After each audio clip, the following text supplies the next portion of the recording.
वास्तुशास्त्रानुसार घरामध्ये भगवान शंकराचे चित्र किंवा मूर्ती असणे खूप शुभ मानले जाते. मात्र मूर्तीच्या स्थापनेसाठी काही नियम देण्यात आलेले आहेत. मान्यतेनुसार भगवान शिवाचे निवासस्थान कैलास पर्वताच्या उत्तर पूर्व दिशेला आहे. त्यामुळे घरात भगवान शंकराचे चित्र लावायचे असेल तर उत्तर दिशेलाच लावावे. वास्तुशास्त्रानुसार शिवाची अशी मूर्ती घरात मुळीच आणू नका, ज्यामुळे ते क्रोधित मुद्रित असतील. असे चित्र विनाशाचे प्रतीक आहेत. घरामध्ये शिवपरिवाराचे चित्र लावणे देखील खूप शुभ मानले जाते. यामुळे तुमच्या घरात कलह राहणार नाही. या चित्रामुळे तुमच्या घरात सकारात्मक प्रभाव पडतो आणि मुलेही आज्ञाधारक बनतात.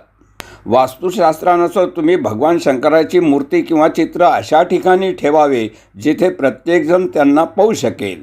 अशा ठिकाणी चित्र लावणे अत्यंत शुभ मानले जाते. जय श्रीराम.